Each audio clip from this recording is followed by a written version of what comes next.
s'asseoir, si tant est qu'il y en ait, et on va démarrer. Pour ceux qui ne me connaissent pas, parce que je n'étais pas là à la dernière séance, je suis Philippe Carnot.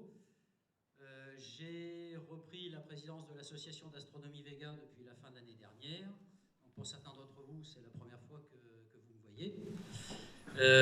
Et donc c'est la première soirée ici au Théâtre Robert Manuel que j'ai le plaisir d'animer en la compagnie de Jean-Pierre, un des piliers de notre association, que vous connaissez lui depuis, je pense, fort longtemps. Jean-Pierre est président de la commission cosmologie de la SAF, la Société astronomique de France, et Jacques Frick, notre présentateur, notre orateur de ce soir, en est le vice-président. Donc, je laisserai le soin à Jean-Pierre de présenter Jacques. Ce sera beaucoup plus efficace que si c'est moi qui le fais. Ok, merci Philippe. Alors, est-ce que la technique est prête, mon cher Laurent? Oui? Eh bien, on va y aller. Bon, bonsoir à tous. Ce soir, donc, on a la chance d'avoir Jacques Frick, qui est vice-président de la commission de Cosmo de la SAF, et surtout, il est docteur en astrophysique et en philosophie. Et ce brave homme, il a passé son doctorat alors qu'il était à la retraite. Ça, c'est formidable parce qu'il a assisté aux cours, il a eu droit au bon des restaurants universitaires, hein, c'est ça, et les réductions étudiants dans le métro. Alors évidemment, des fois, ça ne marchait pas, mais bon, voilà. Donc j'espère que ça va être intéressant. Je vous signale que Jacques a commis un petit ouvrage qui s'appelle, vous avez dit Big Bang, avec un point d'interrogation. Donc il en a quelques-uns ici, si ça vous intéresse tout à l'heure. Il pourra vous les proposer. Alors je voulais juste vous signaler aussi que notre prochaine conférence, c'est le 13 mai, notez bien ça, le 13 mai, ici, hein, à la même heure, et on parlera cette fois-ci de quelque chose qui est un peu spécial. La machine denticitaire. Est-ce que ça dit quelque chose à certains d'entre vous? Oui, vous savez, c'est cette chose un peu bizarre qu'on a trouvée au fond de la mer Égée et qui date de peut-être moins 200, moins 300 avant notre ère et qui semble être un calendrier astronomique qui prévoit toutes les éclipses, les passages, etc. Et on aura un grand spécialiste qui viendra nous parler de ça. Voilà, donc j'ai fait un peu de teasing. J'espère que vous serez nombreux parce que ça va être passionnant. Alors je passe maintenant la parole à notre ami Jacques. Voilà, Jacques, c'est à toi. Très bien. Déjà, tu peux me donner un verre d'eau, s'il te plaît. Parce que toi, j'ai besoin d'eau. Ok. Ah non, ça existe pas. Oui, c'est... Ou un cas, non, je sais pas. Non, mais pour l'instant, ça va. Oui, donc ce soir, je vais vous faire... ça va être assez simple. On va faire un petit florilège, disons, de belles images et puis de vidéos que je trouve assez intéressantes. Donc ça peut être trop fatigant, mais enfin, au passage, quand même, on se risquera de donner quelques conseils scientifiques et quelques explications scientifiques sur ce qu'on voit, sachant qu'effectivement, on n'a pas vraiment investi quelques milliards d'euros dans Hubble uniquement pour faire des belles photos quand même. Alors, là. Bon, ça c'était le lancement de Hubble, Discovery, avec le télescope spatial Hubble, qui avait quand même pas mal de retard, parce qu'il a décollé en 90, mais j'avais vu bien avant. Donc voilà une vue du télescope. Donc vous voyez, c'est quelque chose... Bon là, on ne voit pas très bien l'échelle, mais on va la voir un peu mieux maintenant. Voilà, ensuite, on voit par exemple des interventions sur le télescope et on mesure effectivement un peu mieux l'échelle de l'engin. Puisqu'il y a eu pas mal de réparations, il y a eu quelques misères, surtout au départ avec son optique. Et puis après, il y a eu des réparations d'entretien, parce qu'évidemment, comme il a fait pas mal de temps, il y a eu des choses qui avaient, disons, qui s'étaient détériorées. Bon, ça, c'en est une autre. Alors, il faut se rappeler que dans l'espace, hein, manipuler un tournevis ou une clé, c'est pas forcément très simple, hein, parce qu'il y a du recul, donc quelque chose qui est particulier, qui demande un entraînement. On va rentrer un peu maintenant dans l'astronomie. Hein. Pour ça, vous connaissez sans doute tous.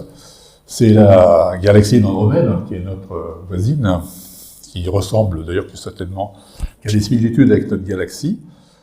Et c'est l'objet, disons, le plus lointain qu'on peut voir à l'œil nu. Bon, moi, je ne l'ai jamais vu à l'œil nu, mais c'est probablement parce que le ciel n'est pas assez sombre. Alors, ce qu'il faut savoir quand on regarde, on la voit à l'œil nu, c'est qu'on voit en fait que le bulbe, la partie centrale, disons, qui est très lumineuse, parce que les bras, évidemment, ne sont pas accessibles à l'œil. Là, c'est parce que ce sont des photos où on a accumulé la lumière. Mais sinon, il faut savoir que cette fameuse galaxie d'Andromède, en fait, c'est l'objet le plus étendu du ciel, puisqu'il fait 6 degrés d'arc. Autrement dit, vous voyez 6 degrés d'arc. C'est 6 fois le diamètre de la Lune, 3 degrés d'arc. Alors, il se présente sous la forme d'un nuage plus petit, parce que, comme je vous dis, on n'en voit en fait qu'une partie. Mais c'est l'objet le plus lointain et le plus étendu sur le ciel. Alors maintenant, ça c'est pas une bonne nouvelle, dans 4 milliards d'années environ, notre galaxie et celle d'Andromède devraient entrer en collision et fusionner. Alors ce sera un spectacle effectivement très intéressant, mais pas sans risque. On peut dire, il y a comme des prévisionnistes à long terme, que le système solaire, du moins ce qu'il en sera à cette époque, pourrait être éjecté de la galaxie, par exemple. Et bon, quant à ses éventuels habitants, évidemment, c'est encore autre chose. Mais il y a déjà des noms déposés pour l'Actomède, il y a déjà des noms déposés, disons, pour la galaxie, qui résultera de cette fusion. Là, je vais vous mettre une petite vidéo, si ça vous vient par vue. Voilà une petite vidéo qui montre ce que ça va donner. Alors ça commence gentiment, hein. Et là on fait un petit zoom arrière pour voir.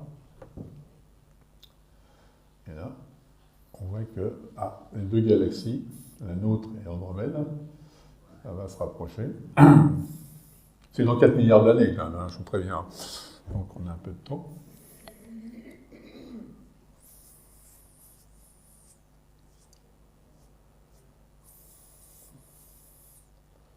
Alors quand on dit que les galaxies, disons, rentrent en collision, il faut voir que dans les galaxies, il y a beaucoup de vide. Hein, et les étoiles, elles ne sont pas côte à côte. Donc en fait, ça passe un peu à travers. Par contre, il y a des interactions gravitationnelles, évidemment, extrêmement fortes. Ce qui fait que, vous voyez, ça... C'est du vide, principalement. C'est du... C'est du vide. Ah ben entre les galaxies, dans les bras, effectivement, en particulier, tu vois, nous, l'étoile la plus proche, elle est à 4 années-lumière, donc ça laisse quand même de la place, effectivement, pour passer entre les deux. Hein. Alors, par contre, au centre, les étoiles sont beaucoup plus rapprochées. Les distances, c'est plutôt du genre jour-lumière, en fait. Enfin, ça laisse un peu de vide entre les deux, mais il y a évidemment des interactions gravitationnelles extrêmement importantes. Par contre. Donc, c'est une espèce de danse de mort, hein, ça va spiraler, et puis à la fin, ça va fusionner. Donc, ben voilà. Bon, un exemple typique là, de galaxie en collision, hein, en plus c'est très bien, parce que celle-là on les voit de face, hein, c'est pas partout qu'on les voit de face, donc elle est très très connue, cette galaxie du tourbillon. Alors, on voit bien notamment, là, vous voyez les bras, en fait, où dans les bras, il y a beaucoup d'étoiles, disons, qui apparaissent, parce qu'il y a beaucoup d'étoiles très lumineuses qui sont en formation.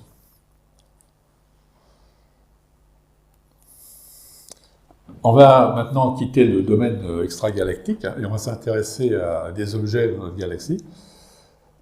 Alors on va voir dans les photos, effectivement, qui sont assez spectaculaires, hein, on va voir des paysages où il y a des nuages, en fait il y a des nuages de gaz, il y a des étoiles et des nuages de poussière.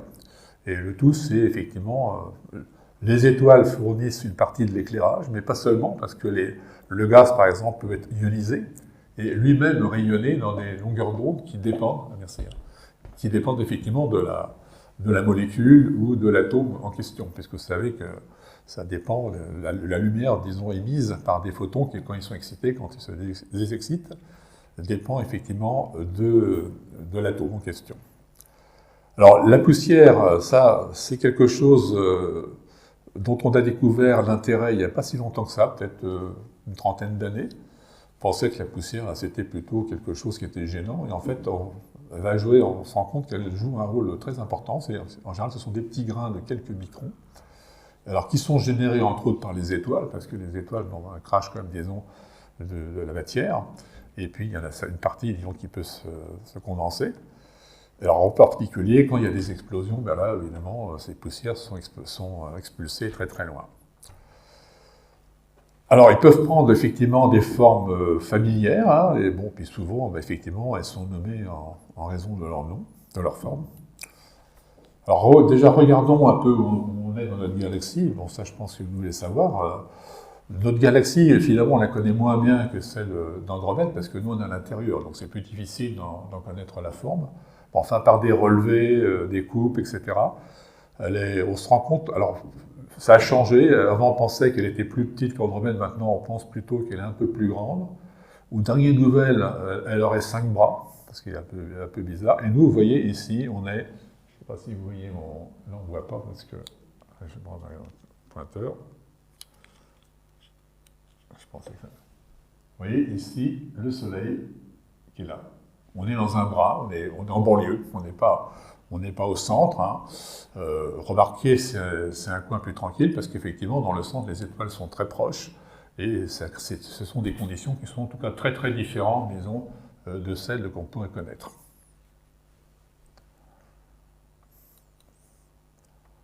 Alors, quelques nébuleuses, celle-là, vous avez peut-être eu l'occasion de l'observer, la nébuleuse de la Lyre.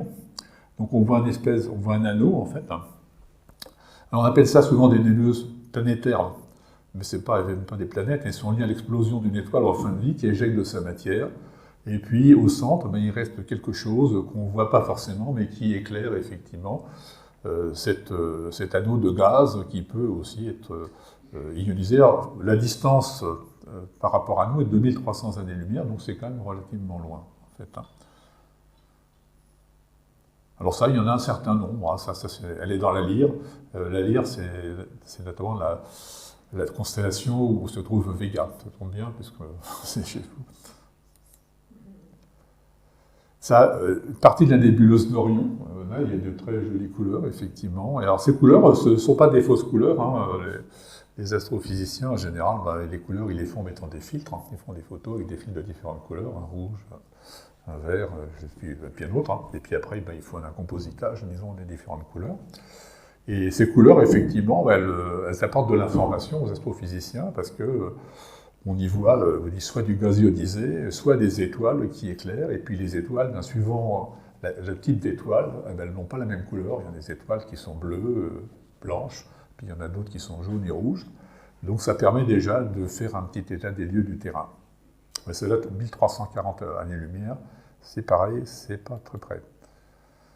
Bon, ça c'est à peu près, je pense que c'est la même chose, hein, mais en un petit gros plan, c'est un détail. Donc on voit effectivement le gaz qui, bien sûr, avec les poussières, parce qu'il y a des parties sombres, hein, et puis l'éclairage, ça fait effectivement de jolis motifs.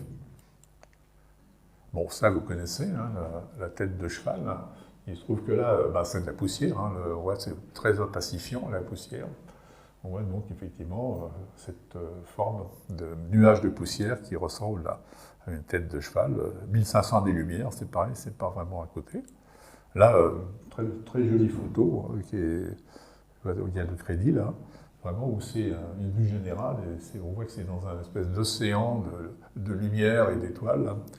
C'est un cliché, et on voit certaines étoiles bleues, hein, donc probablement, qui sont sans doute en avant-plan, mais qui sont des étoiles très chaudes, qui éclairent énormément. Et par contre, vous voyez, il y a du rouge. Le rouge, ça peut être de l'éclairage par des étoiles rouges, mais ça peut aussi être, je crois que c'est l'oxygène quand il est ionisé qui donne un rayonnement rouge. Vous avez d'autres couleurs. Tout ça, les astrophysiciens, effectivement, l'étudient, répertorient et peuvent, disons, à ce moment-là, connaître certaines caractéristiques de la région. Bon, ça, c'est aussi une photo très connue. Hein. C'est le résultat de l'explosion d'une supernova qui est située à 6300 années-lumière. Alors, elle est observée en Chine dans la dynastie Song, de juillet 1052 à 1056. Je crois qu'elle était visible en plein jour, hein, donc elle était extrêmement lumineuse. Alors par contre, on n'a pas de traces en Occident, ce qui est très curieux, parce que on ne comprend pas très bien. Et là, on voit... Comment ? C'est autre chose? Je ne sais pas ce qu'ils faisaient, mais parce qu'une étoile qui se voit en plein jour, bon, c'est vrai que c'est quand même pas habituel. Et on voit que le nuage, maintenant, vous voyez, pas tout à fait, mais presque 1000 ans aussi, même plus de... Non, plus, oui, un peu plus de 1000 ans. Et on voit qu'effectivement, les nuages maintenant s'étendent sur des milliards de kilomètres. Hein, donc tout ça, c'est du gaz, de la matière qui a été expulsée, qui effectivement s'étend à une vitesse relativement grande, hein, puisqu'il y a une vitesse initiale importante. Et par contre, là, au centre, on sait qu'il y a un pulsar, donc un cœur très actif, et qui est encore, comme c'est un pulsar très jeune, en fait, il est encore extrêmement chaud. Donc c'est une petite vue du pulsar, il y avait même des animations, mais je ne les ai pas trouvées. Mais on voit donc le pulsar lui-même est tout petit parce qu'un pulsar, c'est quelque chose qui fait, un neutron, c'est quelque chose qui fait dizaines de kilomètres de diamètre. Hein. C'est quelque chose de minuscule avec la masse du Soleil. Et il est encore très chaud, très actif et il tourne en rotation. Et on voit, il y a pas mal de rayonnement. Il y a du rayonnement X, ce qui prouve que c'est extrêmement énergétique.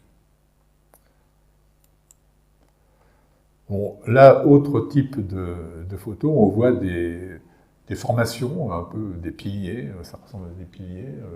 Alors pourquoi ça a cette forme de pilier? Je ne sais pas exactement, parce que c'est vrai que ce n'est pas une forme très naturelle pour des objets célestes, ça donne plutôt dans le rond en général, les objets célestes. Donc probablement c'est suite à des explosions, il y a eu des éjections de gaz qui ont donné cette forme.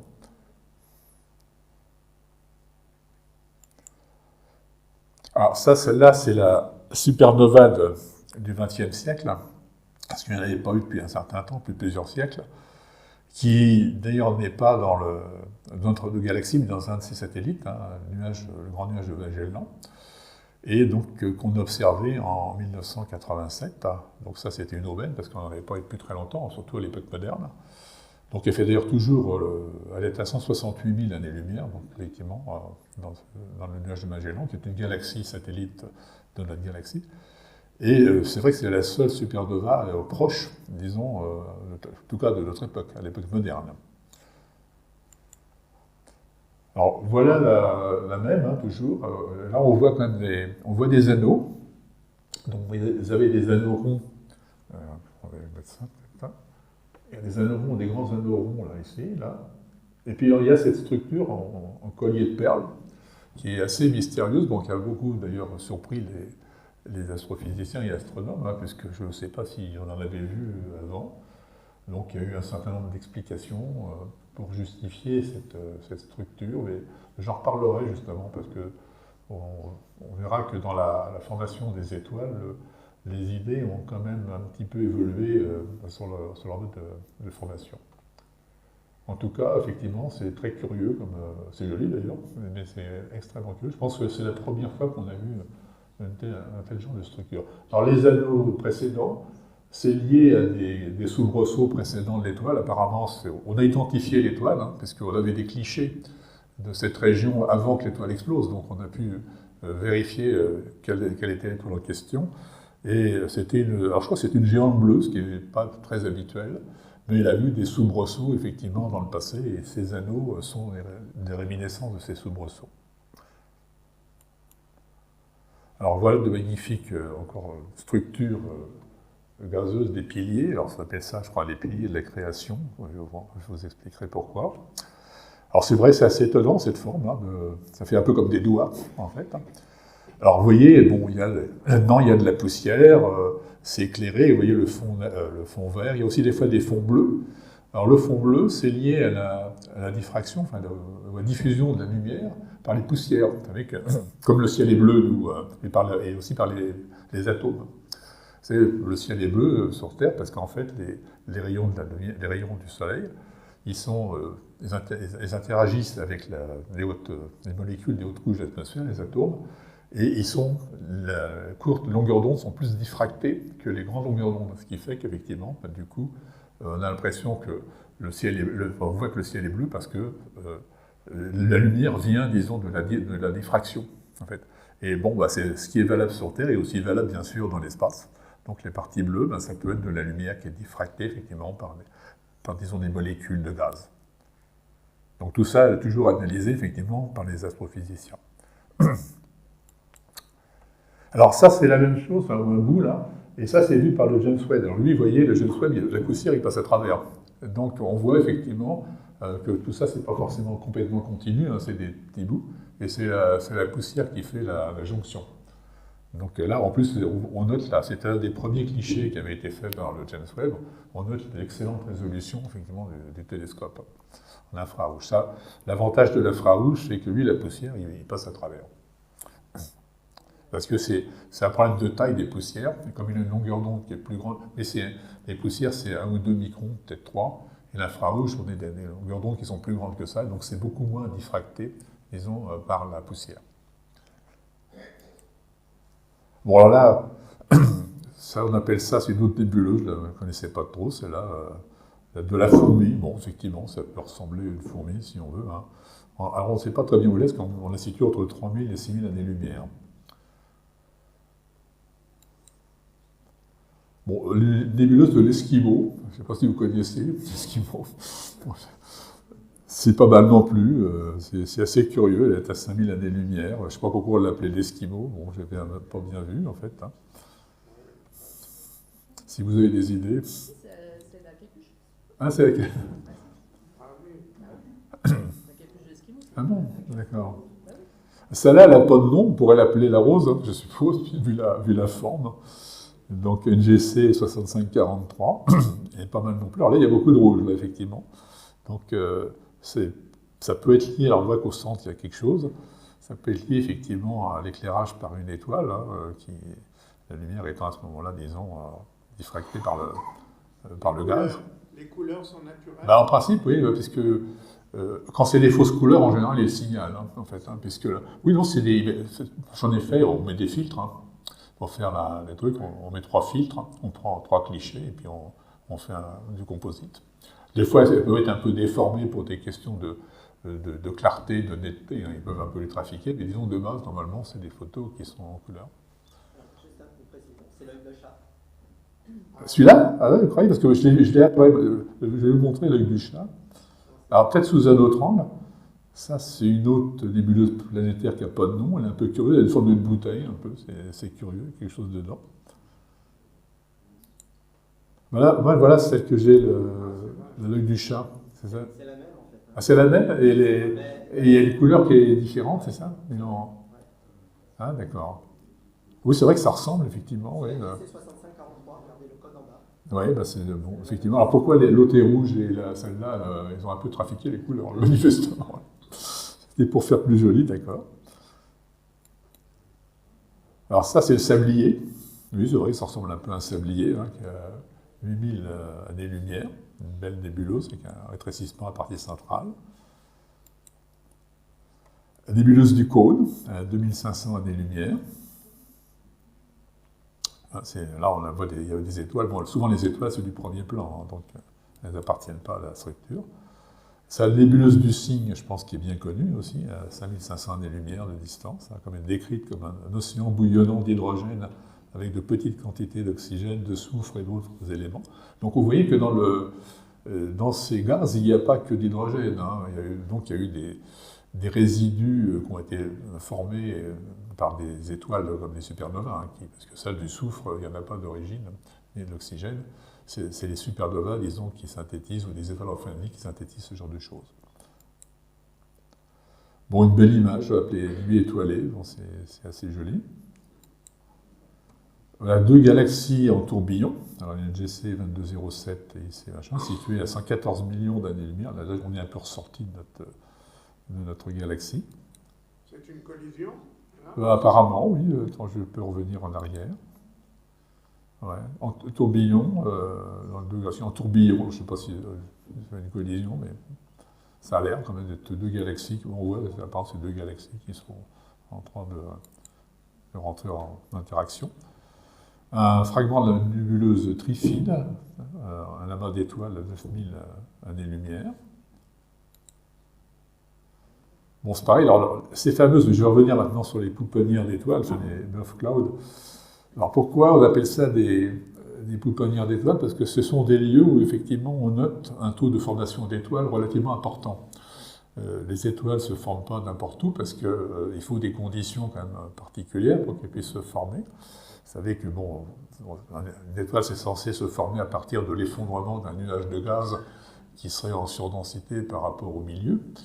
Mais c'est un processus, c'est pas si simple que ça, parce qu'évidemment, quand le nuage de gaz commence à s'effondrer, d'une part, la chaleur va augmenter. Quand on augmente la pression, la chaleur va augmenter. C'est quelque chose qui va s'opposer à l'effondrement. Puis souvent, il tourne, effectivement. Et vous savez, comme moi, par conservation du moment angulaire, la vitesse de rotation va augmenter.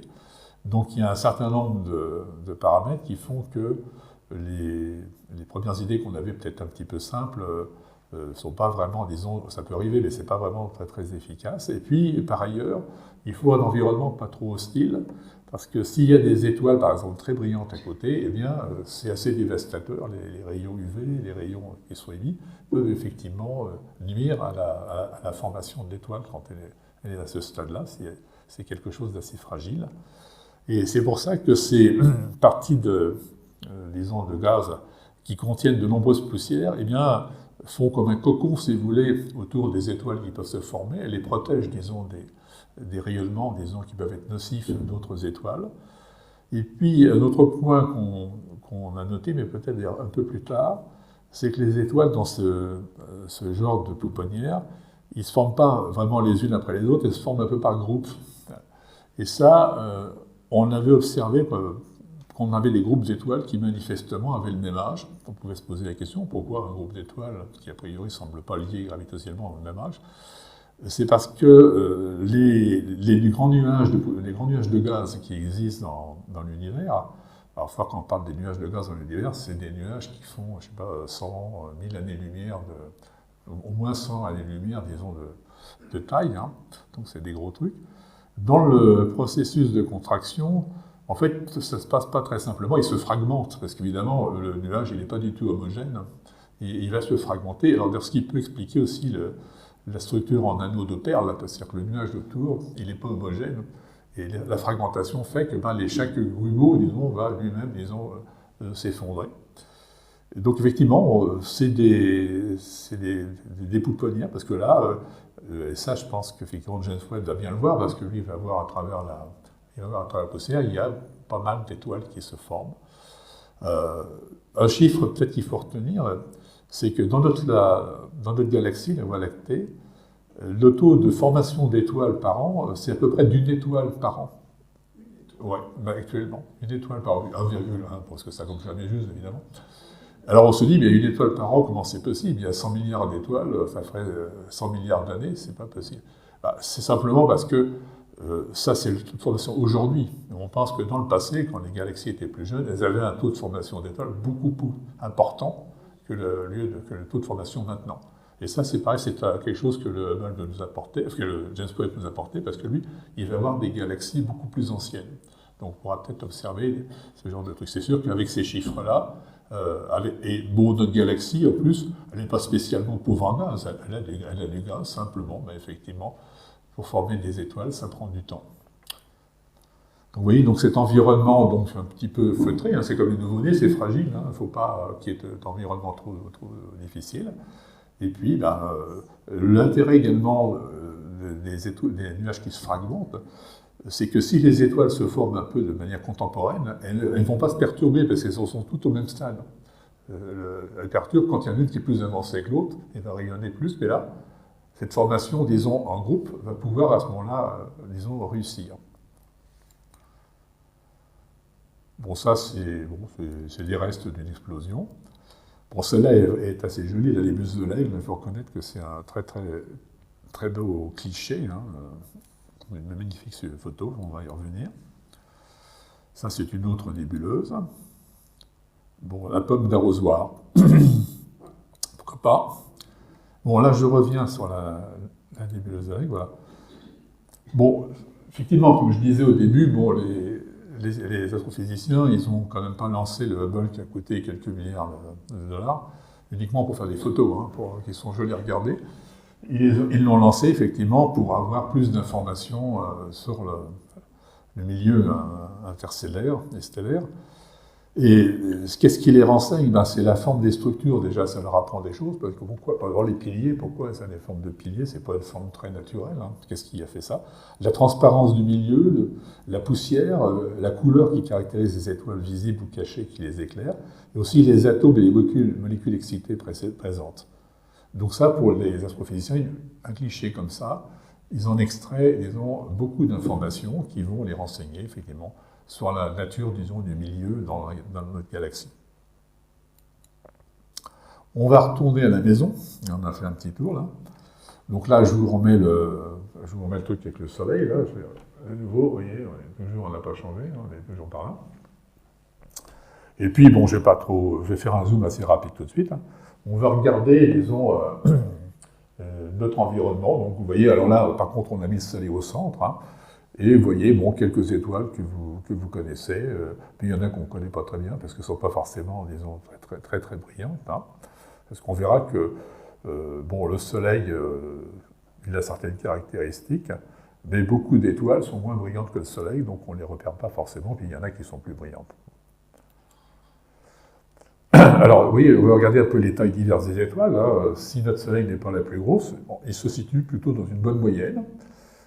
Les très grosses étoiles sont souvent des étoiles en fin de vie. Hein. Ça, c'est un stade, vous savez, lorsque le carburant, comme on dit, commence à manquer, eh bien, la taille de l'étoile va grossir. Hein. Là, ça sera également le destin du Soleil. Hein. Au bout de, non, je sais pas, à peu près 4 milliards d'années, il va passer par une phase de géante rouge, hein, dont, alors on ne sait pas très bien jusqu'où ça va aller, mais ça pourrait très bien englober l'orbite de la Terre. Hein. Ça dépend de...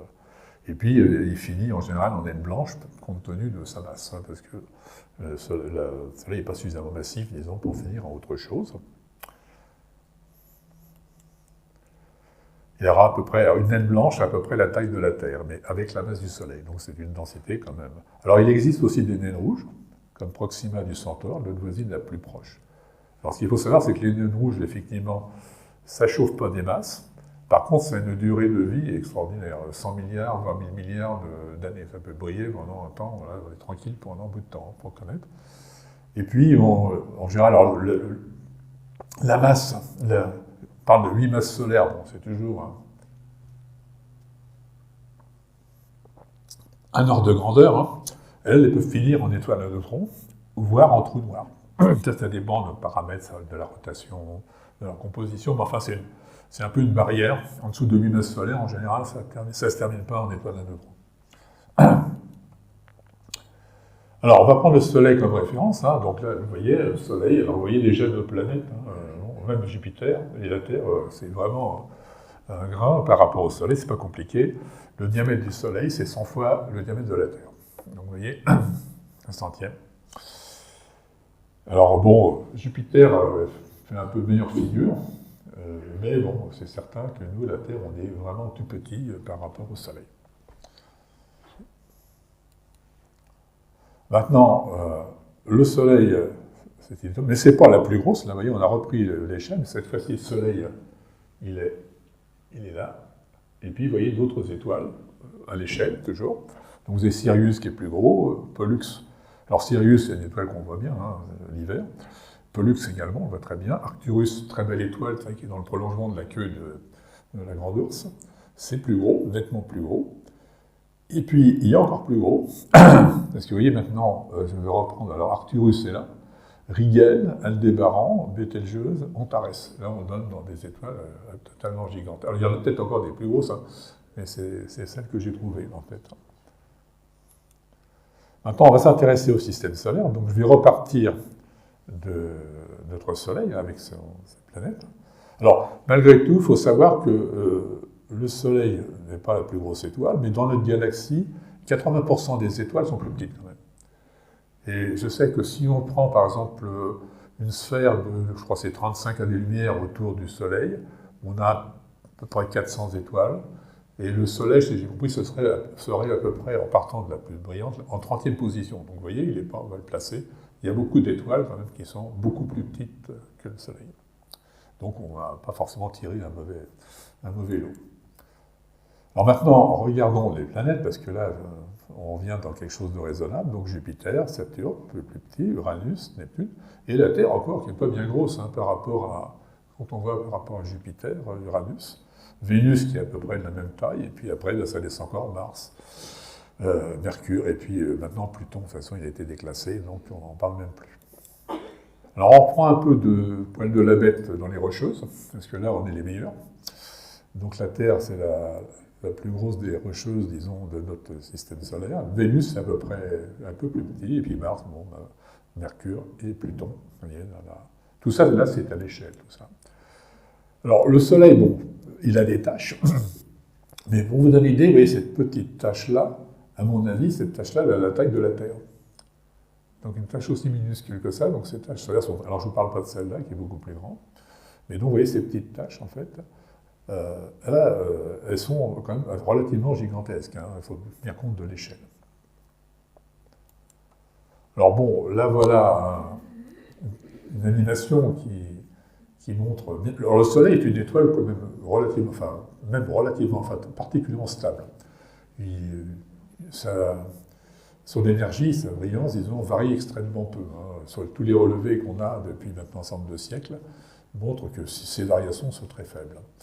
Bon, quand il y a des taches solaires, paradoxalement, quand il y a des taches solaires, il est un peu plus chaud. Ça peut paraître bizarre, parce qu'on se dit des taches, c'est froid. Mais il y a autour des taches solaires, effectivement, une zone particulièrement plus chaude qui fait que ça compense, et même plus que compenser, parce qu'il est un petit peu plus chaud. Et souvent, d'ailleurs, quand il n'y a pas de taches, parce que bon, il y a des cycles hein, pour les taches, il y a un cycle de 11 ans, je ne sais pas si on connaît très bien, effectivement, la raison des 11 ans. Mais il y a toute une période là où il y a eu des grandes famines, où effectivement, c'était à l'époque, disons, je pense 2014, on faisait des relevés, hein, puisqu'on avait des instruments pour ça, et il y a eu, le Soleil a été très peu actif. Alors, c'est un peu curieux, parce que normalement, la baisse, disons, d'énergie est relativement modeste, mais a priori, ben, pour une période longue, il semble que ça a eu une influence sur l'agriculture, en tout cas. Alors là, on voit ce qui s'échappe, hein, parce que malgré tout, effectivement, il est calme. Enfin, c'est quand même une sacrée centrale thermonucléaire. Hein. Je crois que c'est l'équivalent de 100, je ne dis pas de bêtises, 100 milliards je crois que c'est 100 millions de milliards de centrales nucléaires, vous voyez, pour donner une idée. Hein, je vais vérifier, mais oui, ça doit être 100 millions de milliards chaque seconde, hein, donc en kilowatts. Hein, c'est 2 puissance, je crois que c'est 2 puissance 26 kilowatts, donc ça fait le calcul. Alors c'est sûr que bon, il est calme, mais enfin, une puissance pareille, ça secoue un petit peu quand même. Donc il y a des éjections de matière relativement importantes, et ça fait des vents solaires qui sont relativement dangereux, parce qu'il y a des particules ionisées là-dedans, et c'est pas très bon pour la santé, hein, notamment s'il y a des astronautes dehors à ce moment-là, il vaut mieux qu'ils rentrent se cacher.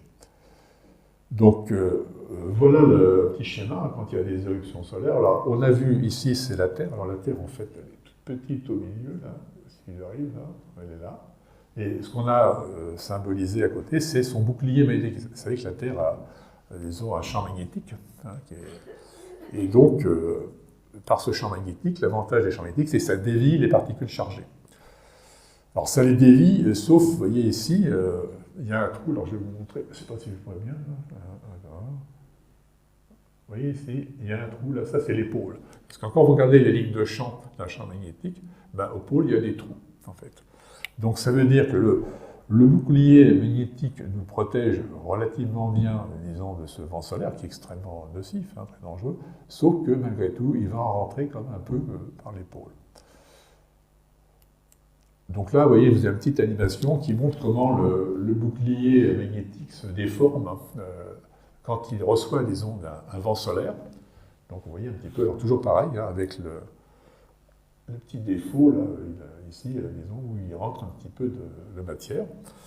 Alors vous allez me dire, bon, bah, s'il en rentre, c'est pas drôle, mais ce qui est quand même intéressant, c'est que, on ne serait peut-être pas là, d'ailleurs, s'il n'y a pas ça, on a un deuxième rideau de défense qui est l'atmosphère. Donc notamment les hautes couches d'atmosphère vont interagir avec ce vent solaire, et ça va faire de très belles aurores boréales qu'on peut voir. Et c'est pour ça que les aurores boréales, on peut les voir que dans les latitudes très élevées, parce que c'est là, effectivement, qu'éventuellement des particules solaires, les vents solaires peuvent rentrer.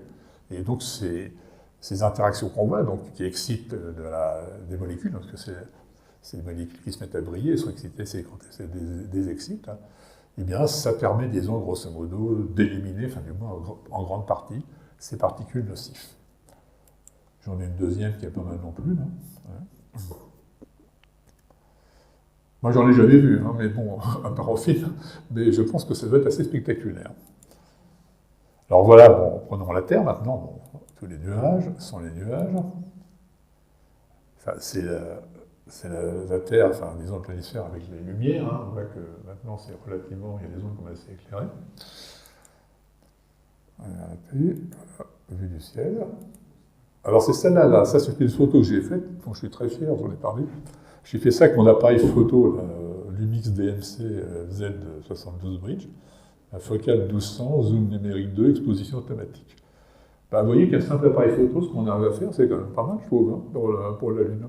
Le tout accoudé, même pas sur un pied, accoudé à une fenêtre. Donc si vous avez un appareil photo comme ça, vous pouvez toujours essayer. Ça donne des choses qui sont pas mal.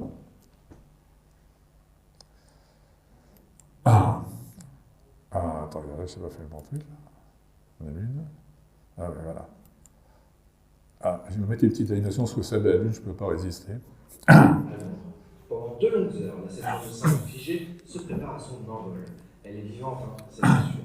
Elle fume, elle craquelle, elle siffle. Il ne reste qu'à l'entendre rugir.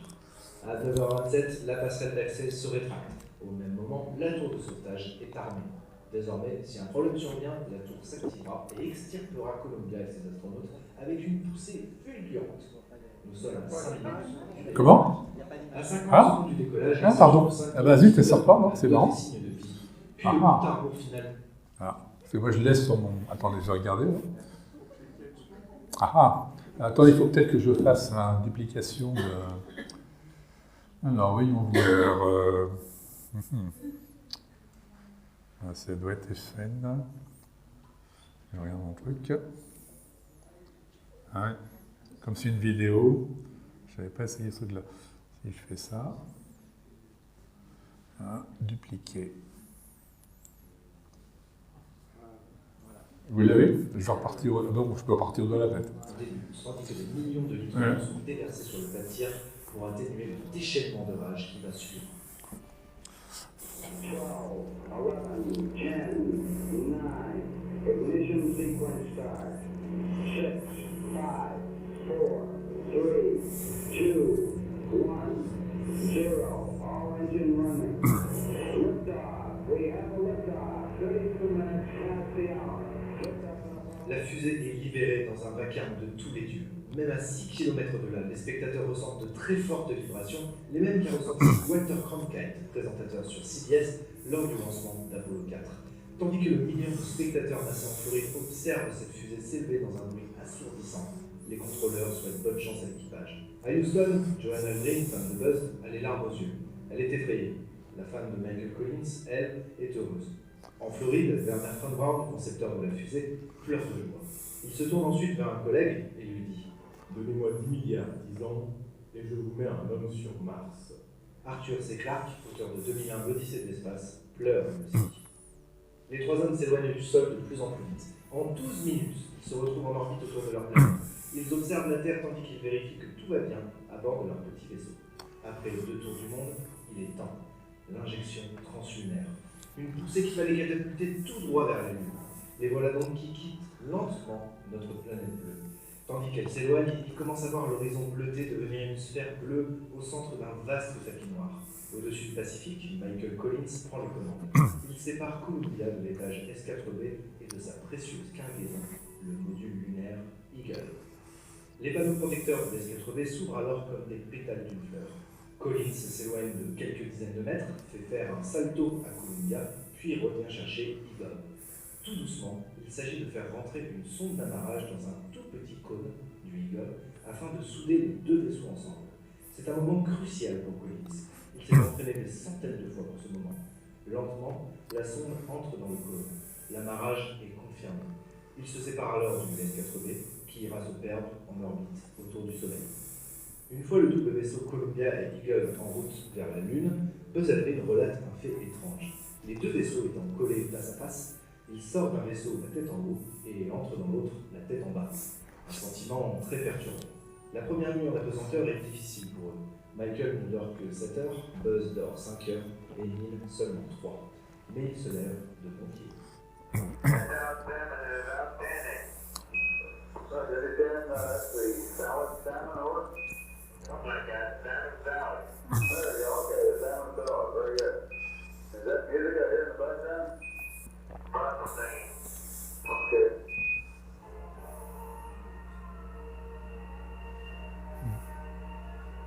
C'est ça.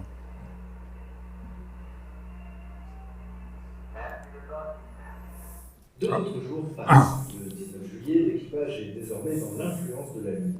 Jusque-là, il avait été impossible pour eux de la voir. Michael Collins oriente parfaitement le vaisseau pour l'occasion. Ils sont à moins de 20 000 km de la Lune.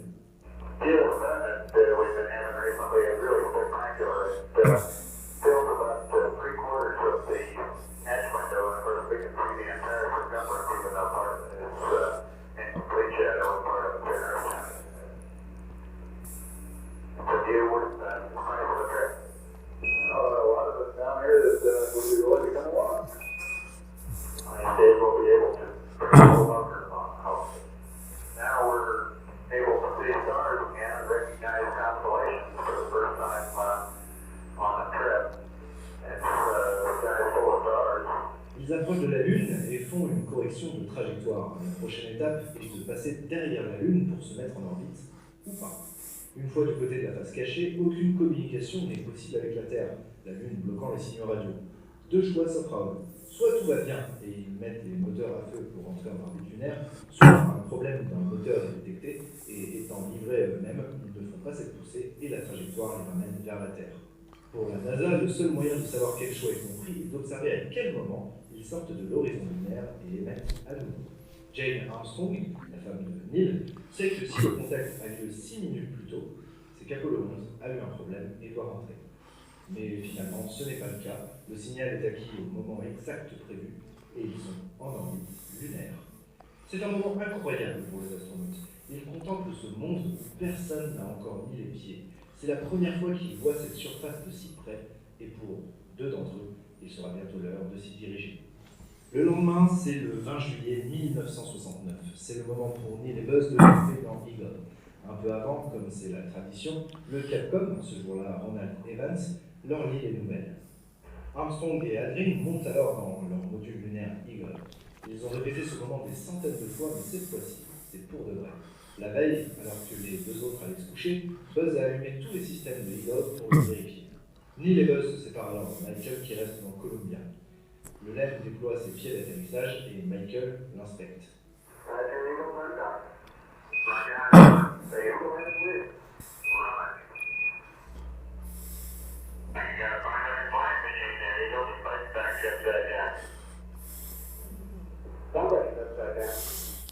Ils ne le savent pas encore, mais il y a eu un problème lors de la séparation des deux vaisseaux. Au lieu du vide, un peu d'air se trouve encore dans le tunnel séparant Columbia et Eagle, et au moment de la séparation, l'éjection de l'air donne une poussée de trop pour les deux vaisseaux, ce qui les fait légèrement dévier de leur route. L'équipage continue comme prévu, mais la communication entre la Terre et Eagle est soudainement rompue. Neil et Buzz ne peuvent communiquer qu'avec Michael à bord de Columbia. Il va donc faire un relais entre eux et Houston. La descente commence. Il faut dire que Neil est très concentré. Même après avoir étudié des photographies précises du lieu d'atterrissage, la Lune est tellement uniforme et jonchée de cratères qu'il est très facile de s'y perdre.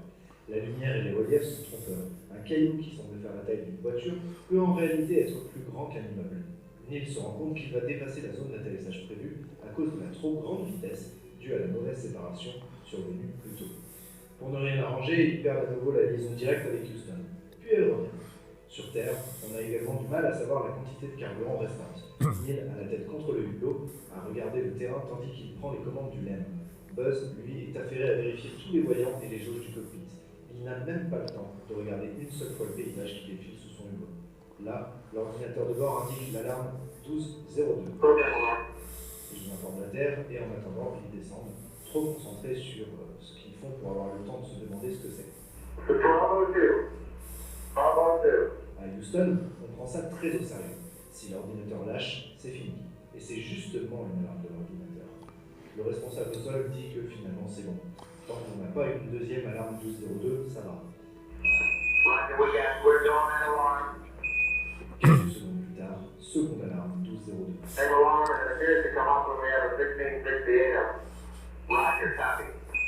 Neil ignore les alarmes, il garde son sang-froid. Il contrôle son laine qui n'a pas l'air de se comporter anormalement. Alors, pour lui, il n'y a aucune raison de s'inquiéter. Tandis que le laine commence à être assez bas, Jim Krantz fait un dernier sondage auprès de son équipe. Okay, all flight controllers, go for landing. Retro. Go. Control. Go. Telcom. Go. GNC. Go. Ecom. Go. Surgeon. Go. Captain Onward. Go for landing. I understand. Go for landing. 3,000 feet. Shot alarm. Follow alarm. Set time. We're go. Okay, we're go. À chaque fois, les contrôleurs disent aux astronautes de continuer. L'ordinateur de bord est surchargé d'informations. Il est maintenant temps d'atterrir. Neil voit qu'ils sont dans un endroit inconnu et ils sont trop bas pour se déplacer très très loin. Il laisse l'ordinateur s'occuper de la poussée tandis qu'il ne s'occupe que de la trajectoire. Il cherche terrain. Il est surpris par les cailloux qui jonchent la surface sous le laine. Il reprend le contrôle de la poussée pour ne pas descendre et continuer à voler au-dessus des rochers. Sur Terre, les contrôleurs n'ont aucune idée de ce qui se trame là-haut. Les astronautes n'ont pas le temps de leur expliquer et Houston ne voit que l'altitude du laine qui se maintient et continue d'avancer sans se poser. L'inquiétude monte. Au fur et à mesure, les contrôleurs se taisent. Ils ne veulent pas les déranger. Les astronautes sont dans une situation qui n'appartient qu'à eux. Il reste 8% de carburant. Ils sont à 40 mètres d'altitude avec quelques secondes de carburant. À cette altitude, s'ils sont à court, ils se cracheront avant même de pouvoir utiliser la commande d'annulation. Toujours pas de provenance. Il reste 30 secondes de carburant. C'est la dernière réserve. Soudain, Neil voit un endroit dégagé. Le coup de buzz est à 125 battements par minute, celui de Neil à 156 battements par minute. Il se place au-dessus de l'endroit salvateur et il descend. Forward. Forward. 20 feet down, 2.5. Pick up the set. 3 feet, 2.5 down. Take that out. 4 forward. 4 forward, just into the right road. 6, 9.5. 30 seconds forward. 8.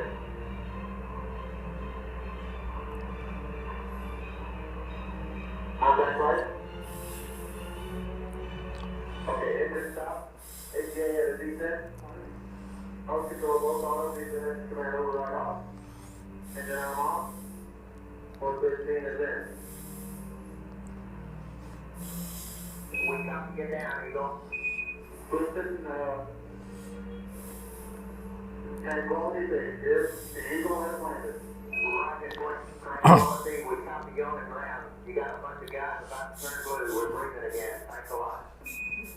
Les deux astronautes se tapotent l'épaule. 10 heures plus tard, le laine est dépressurisé, il est temps de sortir. Neil va en premier et descend l'échelle. Pendant ce temps, la Terre attend le signal vidéo. Quand il arrive enfin, Neil se tient en bas de l'échelle, debout sur le pied du laine.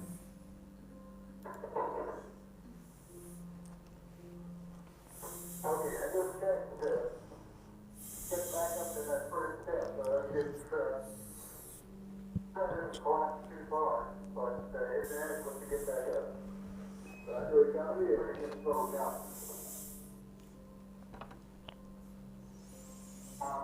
At the foot of the water, the left footpads are only depressed in the surface about 1 or 2 inches. Although the surface appears to be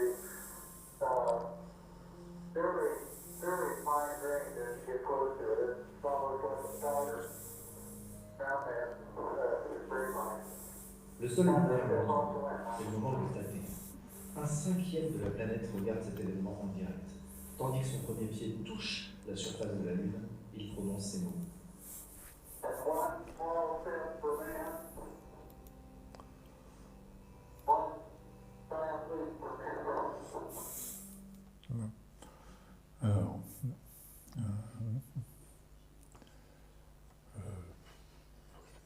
Quelle époque. n'est-ce pas? Attends que je ferme ce truc-là. Voilà, c'est bon. Mais c'est pas mal, hein, c'est bien, c'est un résumé qui est assez intéressant. Ouais.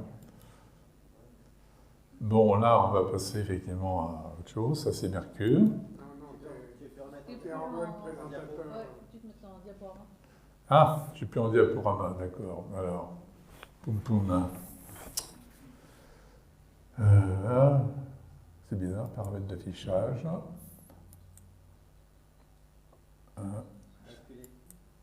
Basculer. C'est bon? Ah, c'est bien, vous l'avez là? Non. Toujours pas? Alors, j'ai fait la diapositive suivante. Ah, ça, non, vous l'avez? Ah non, ça, oui, c'est vous l'avez là, du coup. Ça a changé? Non, non, non. Ah oui, vous avez la oui, d'accord, je vois, il y a les deux, c'est pour ça. Pourquoi ça bascule pas? T'as pas cliqué dessus? Si, j'ai cliqué dessus, mais ça fait rien. C'est sûr? Ah ouais, bah oui, je suis sûr. Ouais. Ah non, attends, déjà. Faire, attends, je vais faire. Ouais. Si j'avance. Est-ce que vous avez les deux, effectivement, les deux trucs, c'est pas le bon. C'est pas la bonne façon de faire ça. Tu peux ressortir peut-être et re-rentrer. Oui, je vais peut-être faire fin du diaporama, puis je vais re-rentrer de toute façon. Voilà. Voilà. Refais la présentation. Voilà. Diaporama, et puis En bas. à partir de la diapositive actuelle, non? Ok. C'est bon, là? D'accord. Effectivement, l'insertion des vidéos, c'est pas toujours évident, effectivement. Donc Vénus, ben, c'est que Vénus, malheureusement, on voit rien parce qu'il y a une température épouvantable à la surface, hein, il y a beaucoup de nuages. C'est un peu, on pensait que c'était une planète jumelle de la Terre, ce qui n'est pas vrai à la même taille, mais alors là, les conditions sont terribles. Ah, alors maintenant, Mars. Alors Mars, on connaît mieux. J'ai une petite vidéo également. Je ne vais pas vous la mettre en entier parce que c'est pareil. Même chose, même punition, même motif, il faut que je refasse dupliquer. Il faut que je bascule. Voilà. Ok, voilà. Je ne vais pas vous la mettre en entier celle-là parce qu'elle est très longue. Mais Are all real, captured by NASA's Mars rovers directly from the surface of the planet. This is the first time Martian footage has been rendered in stunning 4K resolution. So sit back, relax, and enjoy this journey across the surface of another world.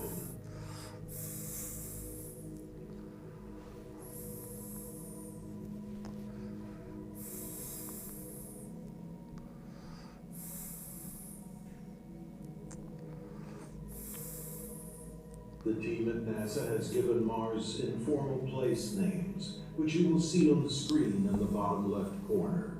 The footage was mainly captured by the three most successful rovers, Spirit, Opportunity, and Curiosity.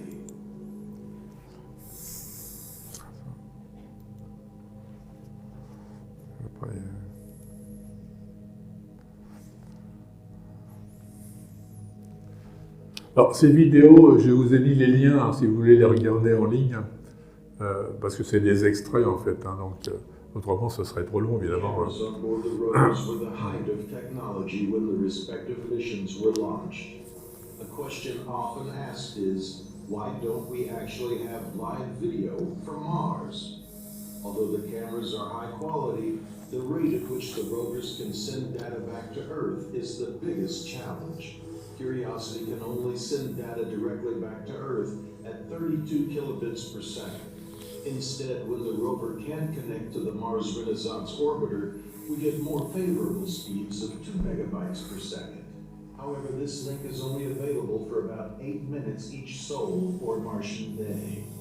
As you would expect, sending HD video at these speeds would take a long time. As nothing really moves on Mars, it makes more sense to take and send back the images.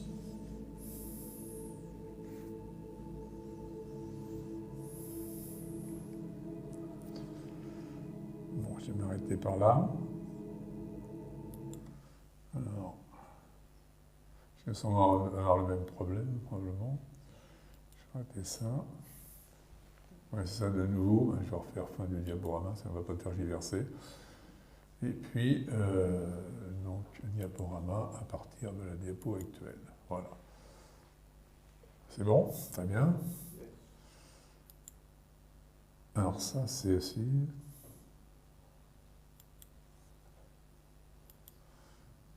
Mars, j'aime bien, il faut connaître.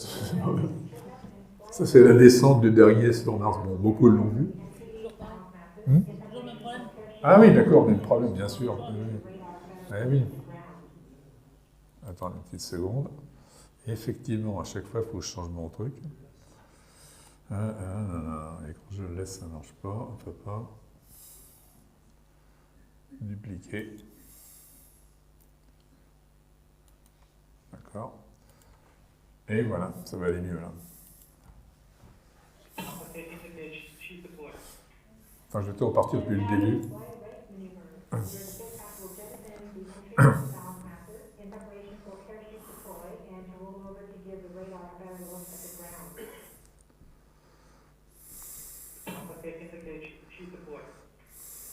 Enfin, vous avez suivi ça peut-être en direct, non? Je sais pas.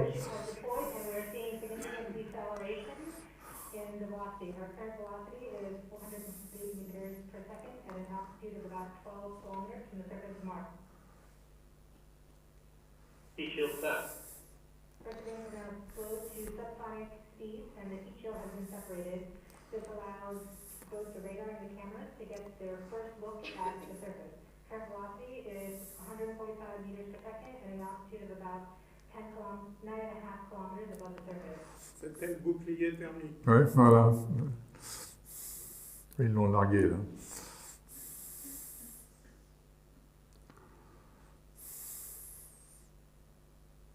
Alors en général, ils se posent dans des dépressions pour pouvoir avoir plus de temps pour freiner, parce que évidemment.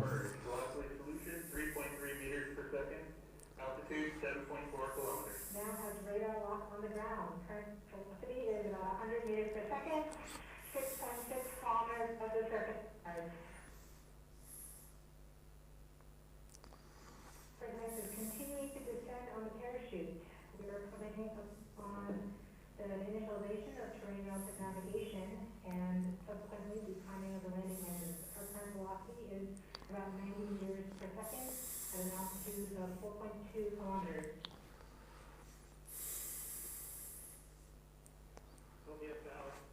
There's confirmation that the land integration system has produced a valid solution in part of terrain relative navigation.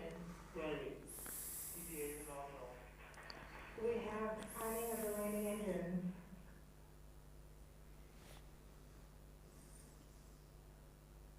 Current velocity is 83 meters per second at about 2.6 kilometers from the surface of Mars. There's confirmation that the back shell has separated. We are currently performing the divert maneuver. Current velocity is about 75 meters per second at an altitude of about a kilometer off the surface of Mars. Une chose qui était frappante, c'est que quand vous voyez les paysages sur Mars, ça pouvait ressembler à des paysages désertiques sur Terre, en fait. Il n'y avait pas tellement de différence. Hein. Et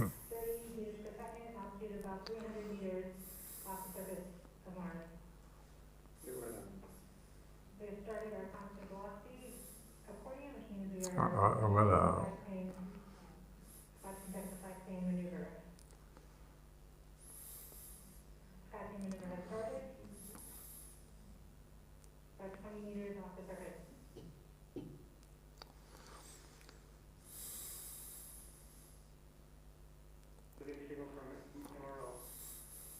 Tango Delta.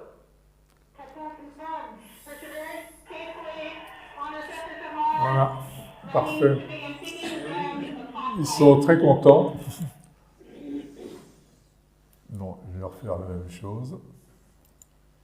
Un diaporama. Hop, là, à partir de là. Donc là, Jupiter, bon, bah, ça vous êtes habitués. Hein. Ça, c'est des belles photos qui ont été faites par les sondes. Alors Titan, là j'ai une vidéo de la descente de Huygens. C'est pareil, alors je vais refaire le même topo. Je vais l'arrêter là. Je vais me mettre en voilà, duplication.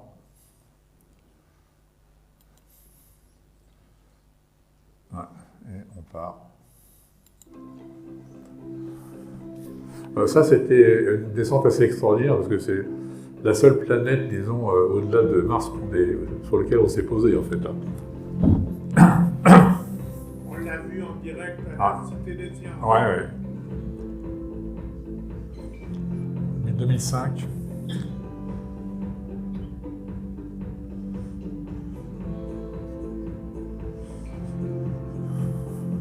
Mais alors, comme ça dure 2h30, ils ont fait raccourci quand même. Hein.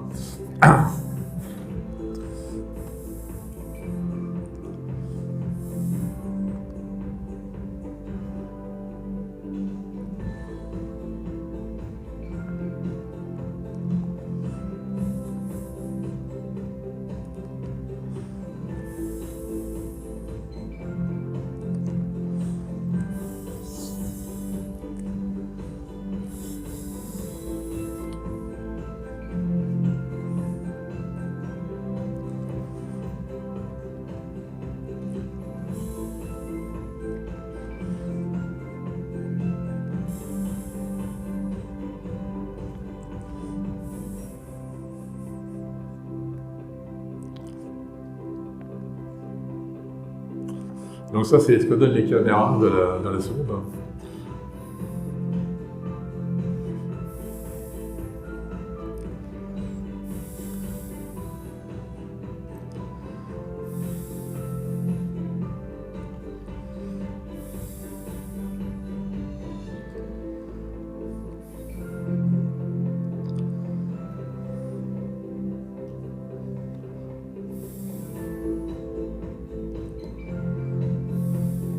Voilà la surface de Titan, satellite de Saturne.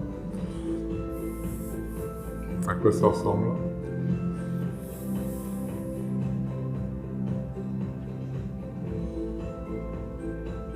C'est une aviation. Hein.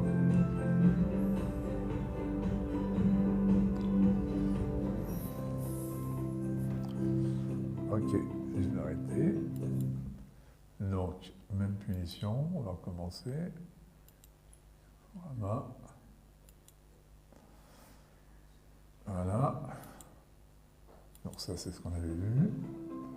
Ah non, non, je fais pas sûr. Donc ça, c'est Uranus. Uranus, on voit pas grand-chose. Neptune, il y a quelques motifs qu'on repère. Ça, c'est la trajectoire de la sonde New Horizons avec assistance gravitationnelle de Jupiter, qui a pris des photos assez extraordinaires de Pluton. Côté d'ailleurs qu'ont surpris beaucoup les astrophysiciens, effectivement. Parce qu'en fait, c'est assez lisse. Hein. Il y a même quand même des traces, malgré tout, de relief. Alors, le futur, le télescope, là-dessus, je vais passer assez rapidement, parce que je crois que vous avez eu des informations. Donc ça, ce qui est intéressant, vous voyez, c'est qu'on voit quand même la taille de l'engin. Vous voyez le monsieur là qui est à côté. Il est tout petit. Et ça rentrait dans la coiffe d'Ariane. Hein, et c'était replié. Donc imaginez la taille dépliée. Juste une petite parenthèse pour montrer que ce satellite il est en orbite autour du point L2. Et alors, ce qui est évidemment assez surprenant, c'est qu'il tourne. En général, les corps tournent autour d'un corps, et là, il tourne autour de rien. Donc, il est en orbite autour de deux. Et en fait, c'est un espèce de... Au niveau gravitationnel, disons, ça a le même effet, disons, qu'un corps. Parce que voilà, si on regarde, ça représente à peu près imaginez des lignes de niveau, vous savez, comme dans les cartes, disons, de gravitation. Et là, on voit que L2, il est dans un espèce de col, en fait. Donc, c'est un point de stabilité. Enfin, de stabilité, c'est instable, mais c'est un espèce de point plat. Et en fait, il tourne autour de ce point-là. Alors, bien sûr, il faut qu'il corrige sa trajectoire, parce que malgré tout, il risque de descendre un petit peu. Mais c'est la combinaison, disons, c'est le champ gravitationnel qui est, disons, généré à la fois par le Soleil et par la Terre. C'est la combinaison des deux qui donne ces espèces de lignes de niveau. Et là, il y a d'autres points, eux qui sont stables, d'ailleurs, L4 et L5 sont stables, alors que les autres sont instables. Donc ça, bon, c'est ce que j'explique. Hein. Alors bien sûr, comme il est obligé de faire des corrections, bien sa durée de vie va dépendre, disons, du carburant dont il dispose pour faire ces corrections. Et là, je pense que comme le lancement a été très très bien fait par Ariane, il a eu très peu de corrections de trajectoire à faire et ça lui laisse effectivement pas mal de carburant pour vivre. Enfin, on peut estimer qu'il risque il va probablement vivre plus longtemps. Donc là, bon, effectivement, c'est un petit peu curieux, mais c'est lié effectivement à la répartition de la gravitation générée par deux corps célestes. Alors, il tourne le dos, bien sûr, au Soleil, hein, parce que sinon il serait aveuglé par le Soleil, donc bien sûr il voit un peu quand il tourne. Il tourne, donc il faut savoir que le point N2, c'est un point qui tourne, alors je dirais pas à la même vitesse, au même angle, disons, il a le même angle que la Terre. Donc, il est toujours à la même distance de la Terre. Et donc il va un peu plus, disons, il va un peu plus vite parce qu'il a une orbite plus grande, mais donc c'est un point effectivement qui suit la Terre. Donc là, il a été déployé, mais ça, je pense que vous le verrez. Hein. Donc, une de ses missions, c'est de voir plus loin que Hubble, parce que le problème qu'il y a, c'est que vous savez qu'il y a un décalage cosmologique vers le rouge, hein, quand on va très loin dans le passé, et bien sûr, Hubble, lui, je crois qu'il pouvait voir peut-être le proche infrarouge, mais il n'était pas conçu pour voir l'infrarouge. Donc là, comme Hubble, comme James Webb va pouvoir voir l'infrarouge, on va pouvoir voir des galaxies beaucoup plus loin. Alors, il voit à travers la poussière, c'est bien. D'ailleurs, voilà deux photos. Une photo d'un objet en optique et le même, disons, vu avec le James Webb. Vous voyez que toute la partie poussière du centre, disons, elle a quasiment disparu. Enfin, James Webb voit ce qu'il y a derrière. C'est un point intéressant. Et bon, pour l'instant, c'est vrai que c'est quand même le début de James Webb. Il a pas mal de missions à accomplir. Donc on compte beaucoup sur lui. Alors maintenant, je vais finir quand même là-dessus parce que je n'ai pas parlé des trous noirs. Alors c'est vrai que les trous noirs, c'était les enfants non désirés de la relativité générale. Einstein n'y a jamais cru. Hein. Et car il pensait que ça invaliderait sa théorie, et Newton lui considérait que la nature ne pouvait pas produire de telles abominations. Et donc ça n'avait pas bonne réputation. Et ils ont été longtemps considérés comme des artefacts de la théorie, donc quelque chose d'un peu, une curiosité mathématique.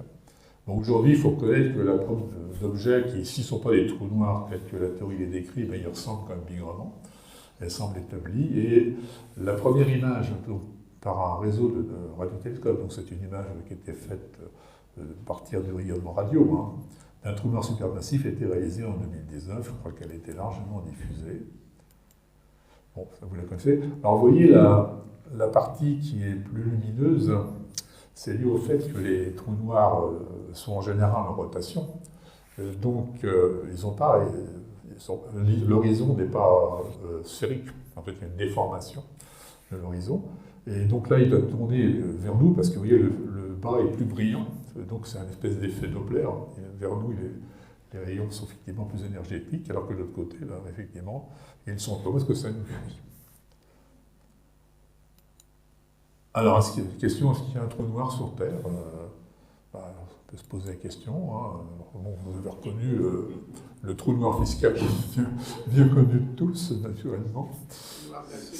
Oui, il y en a d'autres aussi. Puis maintenant, quand même, je vais vous montrer qu'on commence à être un peu tous fatigués. Là, vous m'avez écouté pour un bout de temps, et on dit la prudence s'impose. Alors, j'ai quand même, je vais quand même. Là, oui, c'est sûr, même topo. Il faut que je l'arrête là quand même, le truc. Wow. Ah, c'est là. Je n'étais pas sur le bon truc. Je vais revenir au début. Et puis, je vais mettre mon RFN pour voir que je peux le bon. Voilà, dupliquer. Voilà. Ok. On va. Je vais aussi mettre la vidéo qui va bien. Vidéo. Proportion, voilà. Ok. C'est parti. Soyez pas inquiets, ça va arriver. Voilà. Donc méfiez-vous. Je ne sais pas si vous la connaissez cette vidéo. Non ?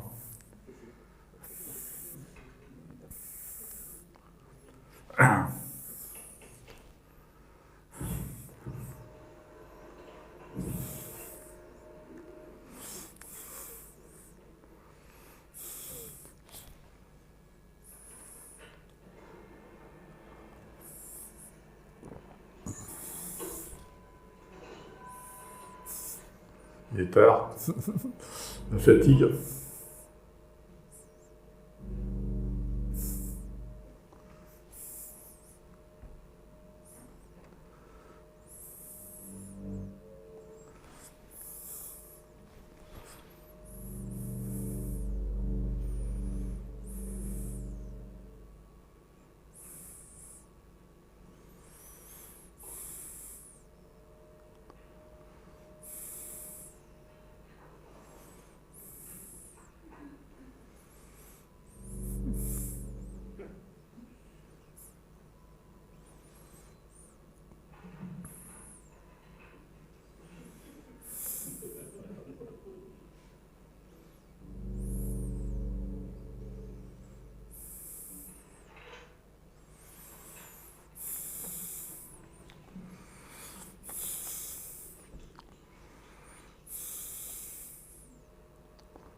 Voilà. Voilà ce qui vous attend quand on est un peu surmené. Bon, c'est terminé, hein, donc...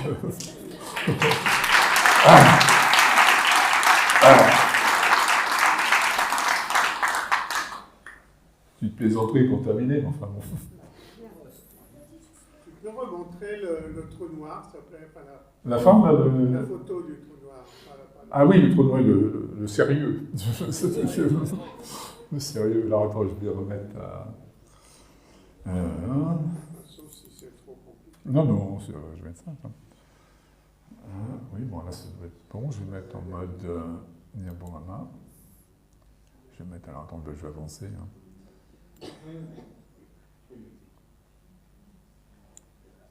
Voilà. À partir de la... Oui. La partie noire, c'est l'horizon du trou noir. Bah oui, c'est ça, c'est la partie où rien ne sort, en fait, effectivement. C'est l'horizon. Oui. Et la partie brillante, c'est...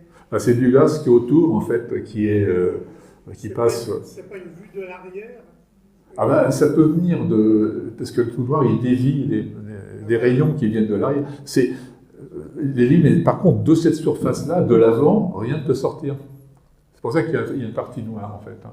Ça, c'est l'avant, ce qu'on voit devant, mais effectivement, le rayonnement qui vient derrière peut être derrière. Hein. Alors, ce que je disais, c'est qu'effectivement, s'il tourne, il faut savoir que l'horizon, il n'est pas un objet, un trou noir qui tourne, il n'est pas à distance constante. Dans le sens de la rotation, il est plus près, tangente quasiment la surface de l'horizon, alors que dans l'autre sens, il est beaucoup plus loin. C'est-à-dire que dans le sens de la rotation, un rayon qui rase l'horizon, il va être capturé. Ah non, non, il est déformé, en fait. C'est du fait de la rotation. Sur un trou noir sphérique, statique, avec un objet un peu, un modèle jouet, hein, parce qu'il n'y a pas de trou noir, il n'y a pas d'objet statique. Non, la rotation, si tu veux, fait qu'effectivement, alors c'est la notion en corotation. S'il y a une rotation, il y a un sens, donc il y a une dissymétrie. Celui qui est en corotation, alors un photon peut pratiquement raser l'horizon du trou noir sans être absorbé. Alors que de l'autre côté, comme ça, en contre-rotation, s'il descend en dessous l'horizon, la partie, disons, de capture est plus grande. Et s'il passe sous cette partie de capture, il va être capturé par le trou noir. Voilà. Il y a peut-être des gens qui ont des questions. Faut le brancher. Oui, voilà, c'est bon. Donc si maintenant, les membres de ce noble auditoire ont des questions, N'ayez aucune honte. voilà. On ne prend pas les questions trop difficiles, quand même. Est-ce qu'il y a une question pas difficile? Moi, j'ai un commentaire. À propos des pulsars, comme on n'est pas loin de la journée de la femme, je crois il y a quelques jours ou semaines. Ouais. Vraiment, c'est bien, hein, le contraire. Oui.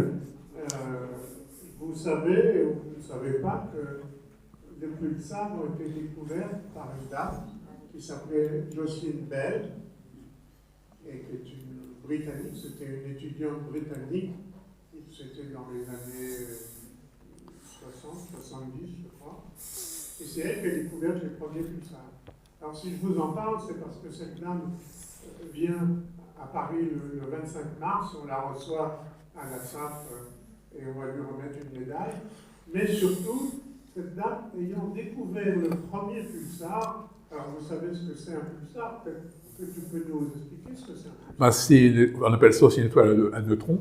Donc, comme je disais, lorsqu'une étoile de masse, alors en tout cas supérieure à celle du Soleil, il faut qu'il y ait une masse, disons, moins 3 ou 4 fois, s'effondre, elle va, disons, ça peut donner différentes choses, hein, parce que grosso modo, l'équilibre d'une étoile, c'est donné par l'équilibre entre la pression, qui est liée à la température, donc qui a tendance à faire le gaz, disons, c'est de l'énergie, et la gravitation, qui est au contraire le contracte. Donc il y a un moment où la pression elle est bonne, sauf que pour maintenir effectivement cette pression, eh bien, il faut qu'il y ait des réactions de fusion, Et c'est vrai qu'au bout d'un certain temps, c'est pas qu'elle disparaît, c'est pas disons ça s'affaiblit, elle devient moins importante, et l'étoile va s'effondrer. Alors c'est un phénomène d'ailleurs assez cataclysmique, hein, parce qu'il se passe des choses désagréables.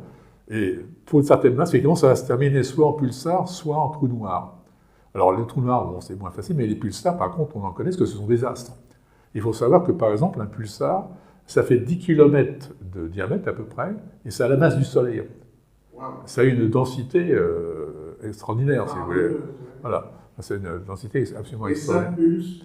Alors, c'est parce que c'est un effet, ça s'appelle un effet de phare. Ils ont un champ magnétique. Il faut savoir qu'il y a conservation du champ magnétique, enfin, du magnétique, et ce qui fait que pour autant, s'il avait un champ magnétique, les astres en général ont des champs magnétiques, le Soleil a un champ magnétique, hein. En se contractant, le champ magnétique, les flux, la conservation des flux, fait que le champ magnétique devient extrêmement intense. Mais il y a certains pulsars qu'on appelle les magnétars, qui ont des champs magnétiques, je ne vais pas dire de conneries, mais de 10 000 Tesla ou 100 000 Tesla. Vous voyez, Tesla, c'est un truc énorme, hein. Les aimants les plus puissants, je ne sais pas, ça fait 10 ou 15 Tesla. Vous voyez, 10 000 ou 100 000 Tesla, c'est des choses absolument énormes. Et ces champs magnétiques, donc il y a des électrons qui se promènent, les électrons tournent dans les champs magnétiques, ça fait des faisceaux, c'est collimaté. Alors c'est un phare, disons, c'est un genre de phare, et quand il tourne, il arrose. Voilà. Alors il faut voir qu'il y a plein de pulsars où le phare il ne touche pas, donc on ne les connaît pas. Mais il y a des pulsars dont le faisceau se dirige vers nous, et ceux-là, on les voit, et ça tourne très vite. Il y a des pulsars millisecondes, donc ils font 1000 tours par seconde, et même plus. Donc on détecte, disons, cette espèce de faisceau d'électrons. Alors il y a des phénomènes énergétiques liés aux électrons, des chocs, des ondes radio de toutes sortes. C'est dans le domaine radio, en général, hein, qu'ils émettent ça.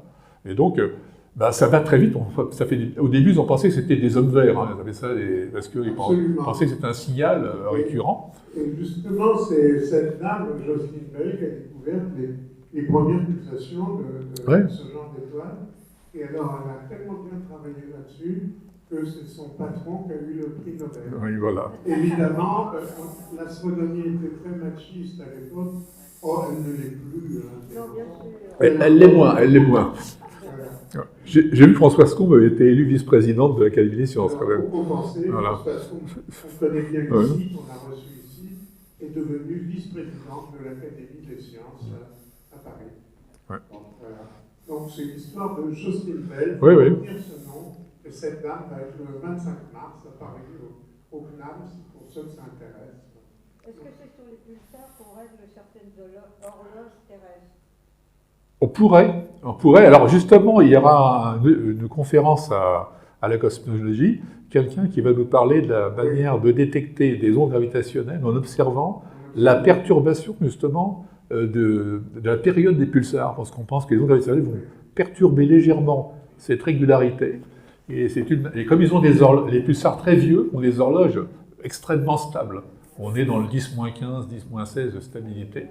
Donc ils peuvent donner des... À une époque, on avait pensé synchroniser les horloges atomiques avec les pulsars. Bon, c'est pas très pratique.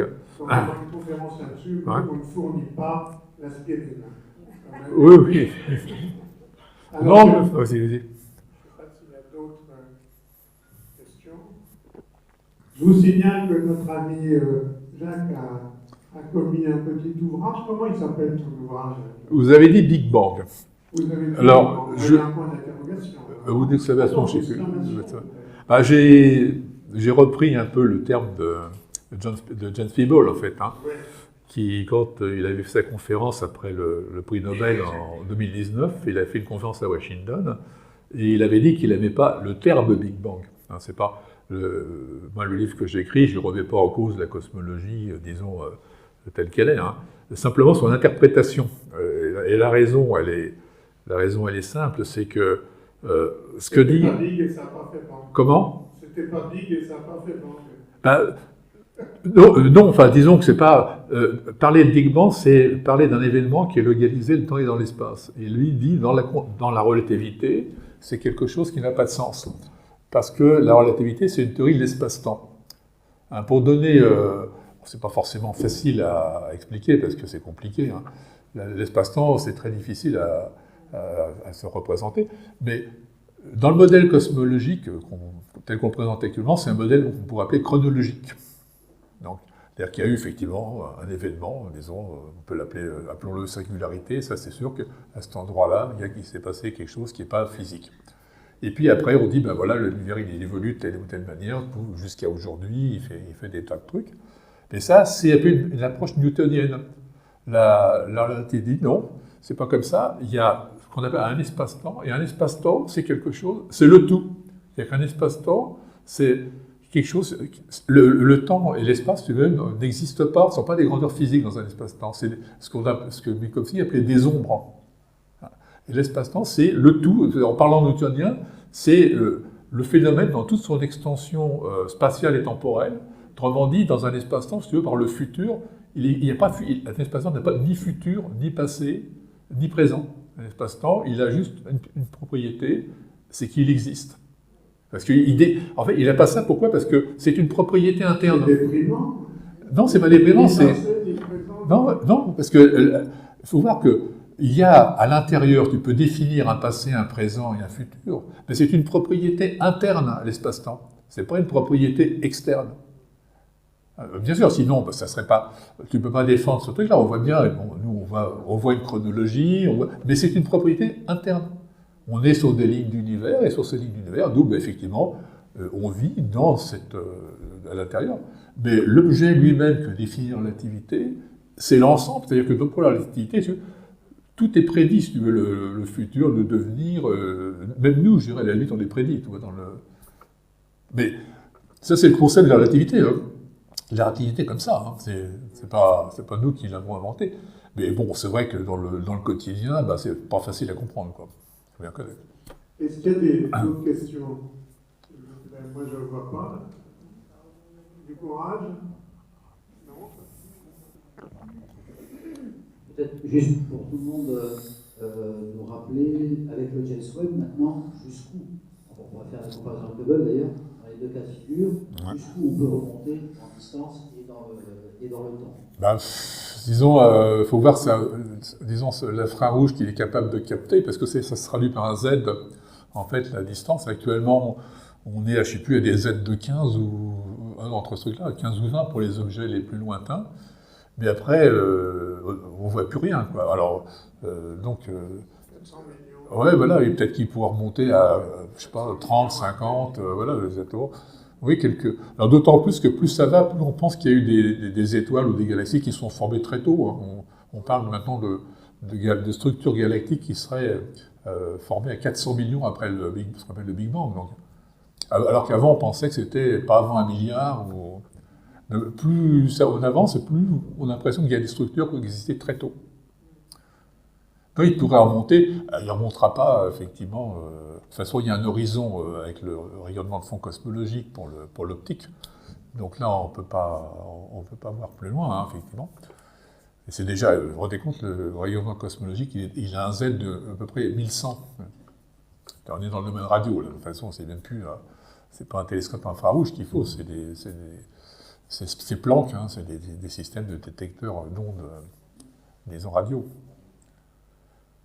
Alors, juste donc pour parler du bouquin, effectivement, comme c'est de la cosmologie, moi j'ai fait une étude, enfin disons une présentation un peu pluridisciplinaire, hein, bon, un peu polémique par moment, parce que ça c'est pour réveiller le lecteur, sinon il s'endorme, hein, mais où je pars, disons, je traite de l'histoire, de la science elle-même, de la cosmologie, hein, qu'est-ce que nous dit le modèle standard aujourd'hui, et puis aussi, disons, des aspects philosophiques. Parce que la cosmologie, quand même, on peut difficilement, disons, évacuer les aspects philosophiques, parce que ça traite de l'univers, et l'univers, on est dedans. On en fait partie, même. Donc c'est vrai qu'il y a un moment, il faut bien prendre en compte, disons, qu'est-ce qu'on fait dans l'univers, quel est notre rapport à l'univers, et bon, qu'est-ce qu'on peut en dire, hein, il n'y a pas de choses forcément extraordinaires, mais c'est surtout pour inciter à réfléchir à ce genre de problème. C'est sûr que parler, par exemple, en astrophysique, bon, faire des réflexions philosophiques sur l'astrophysique, ça ne servirait pas à grand-chose. Mais en cosmologie, c'est vrai que c'est un domaine très particulier. Voilà.